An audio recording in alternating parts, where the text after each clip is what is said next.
Should Americans be prepared for unemployment to go up before it goes down? No, it's possible you're going to have a couple months where it goes up. Because, one thing that happens in recoveries, George, is that people start to come back into the labor force. And that can cause the measured unemployment rate to go up temporarily. But what we expect to see, and I think most private forecasters expect this, is an economy that's gradually healing. Of course, we want to do what we can to reinforce that process, because it's not coming back as quickly as we'd like. You say you want to reinforce that process. A lot of observers, partisan and not, look at the president's commitment to allowing the tax cuts on the wealthiest Americans to end as a job killer. I was speaking to Newt Gingrich. He said it is crazy to go through with this plan. Some nonpartisan economists agree.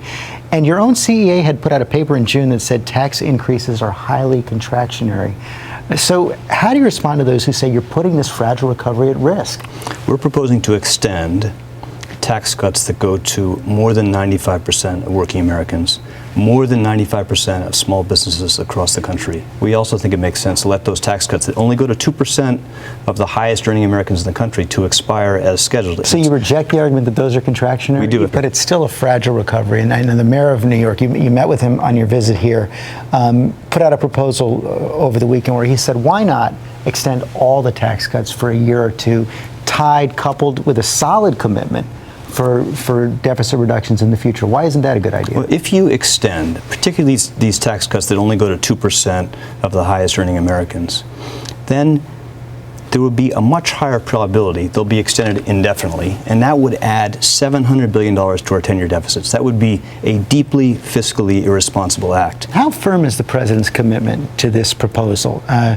If, for example, the Congress passes an extension of the tax cuts for the wealthy, will the president veto it? What the president believes is the best strategy for the country is to extend the tax cuts that go to more than 95% of Americans. I know that's what the president believes is the better strategy, but what I'm asking is he going to veto any bill that extends those tax cuts for the wealthiest Americans? He believes this is what makes sense, and I think that we'll get support for this. I know you don't want to give a veto threat right now. That's pretty clear, but here's... I would be happy to give veto threat on so many things, George.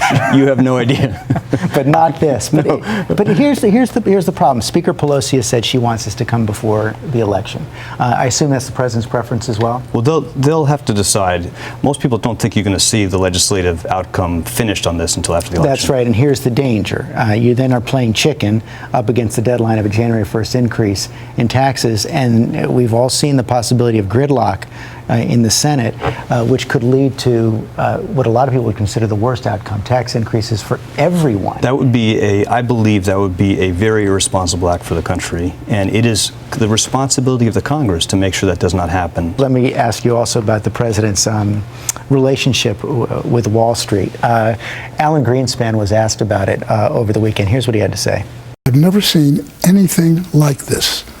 I've been in and out of Wall Street since 1949, and I've never seen the type of animosity between government and Wall Street. There does seem to be something of a Cold War between the president and Wall Street right now. And I spoke to several Wall Street executives recently, some who supported the president in the past, and they all used exactly the same phrase. He turned on us. We had a deep obligation, the president did, to reform, to fix what was broken. There's nobody here or across the country that would argue that our system worked. They would argue it was not broken. And so our job was to make sure we put reforms in place that would prevent a crisis like this from happening. And so back no apologies again. For the reforms. No How about apologies the rhetoric? For this. Look, this is we're in a moment where people are still deeply unhappy about what happened to this country. We have to earn back, all of us, the confidence of the American people that where you need oversight, the government's going to do that job. And the administration has really been caught in some ways in a vice between Wall Street and Main Street. And one of the things it sounds like I'm hearing here is that you believe Wall Street has to understand how deep that anger is out in the country. Right. I think that's important.